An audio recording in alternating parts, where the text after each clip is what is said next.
This is one poem only. I'm Maggie Devers. On Sundays, we gather the week's poems and listen once more.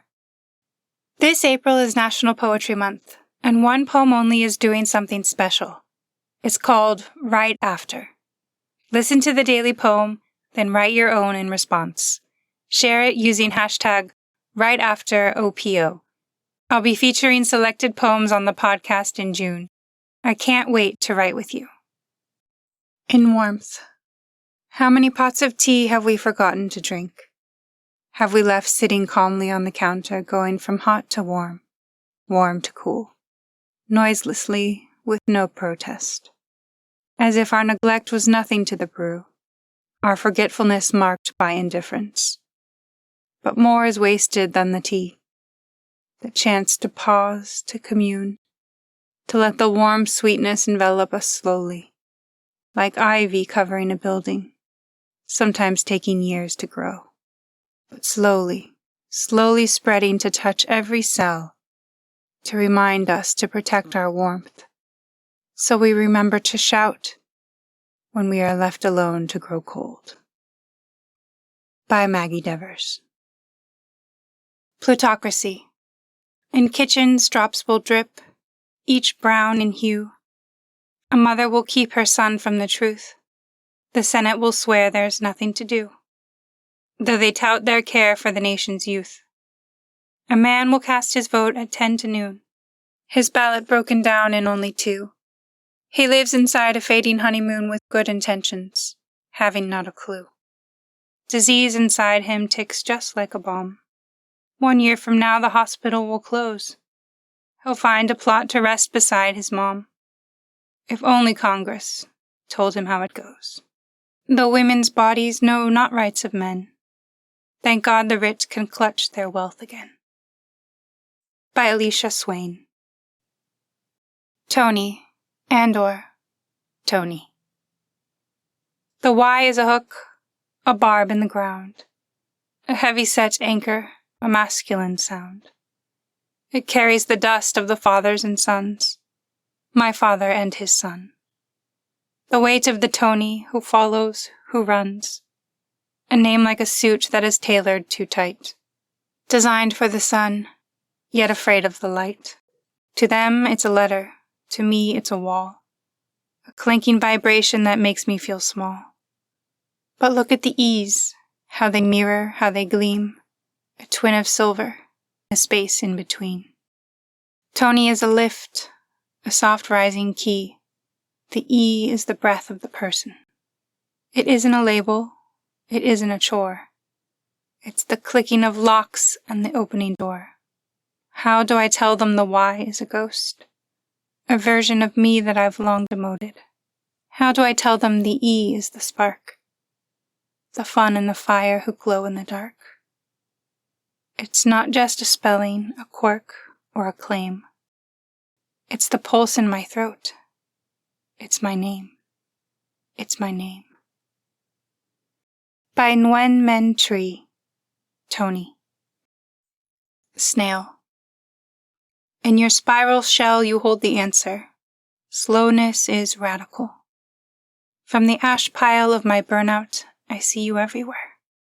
Clinging to walls, meandering through moss, crisscrossing my path, reaching unbelievable heights at speeds that will win no medals, just savoring the silvery slowness of your trail. In your spiral shell you hold the answer. Softness is strength, inching forward on vulnerable ripples, retreating when the world is harsh, rebuilding your shell with self-made gold. In your spiral shell you hold the answer. I too can change. My soft body thriving in gentleness, kintsugi shell gleaming in the light of spring, as I carve my curling, silver, life trail, slowly, steadily, softly, at my own snail's pace. By Lizzie Elliott Klein. Intuition. Pattern recognition as a cognitive discipline. Congenitally decided for most. congested with emotion. Not to boast, but I'm a fucking psychic, functioning on fumes and faint traces of a beauty who previously inhabited this body, this brain. I mainline cues. It's smooth, yet dangerous. An almost cancerous paranoia.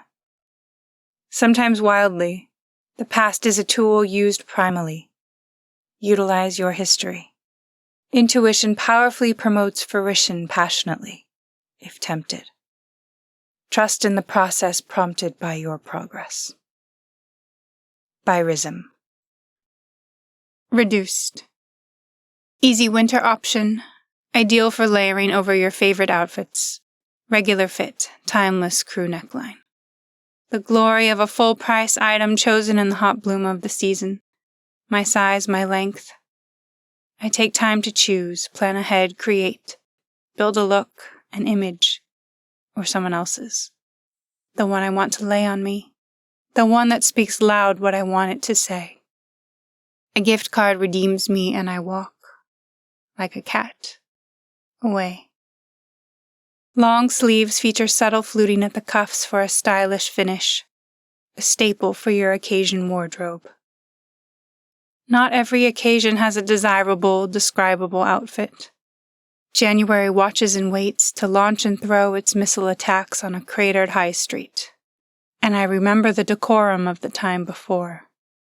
Arms reach and grab, the crunch of hangers underfoot. A cruel mixture of trousers and skirts.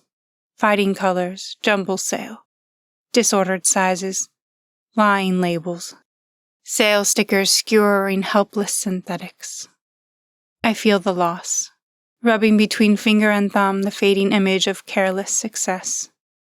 I mourn the season of choice and purchase, the easy accumulation, the beautiful utility of seamless day to night. Boutique has become bric-a-brac. I battle. Eyes sharp for rivals, at the end of the line. Cropped length with belt to cinch you in, sharp, refined silhouette.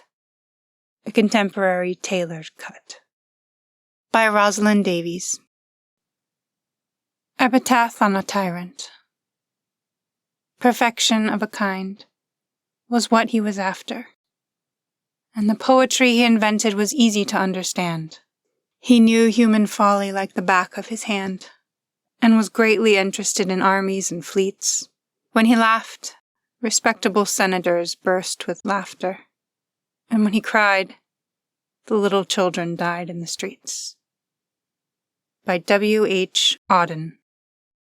Thank you for listening, poetry lover. If you'd like a poem each day in your inbox, subscribe on Substack and Patreon to get a copy of my book, plus episodes from my audiobook.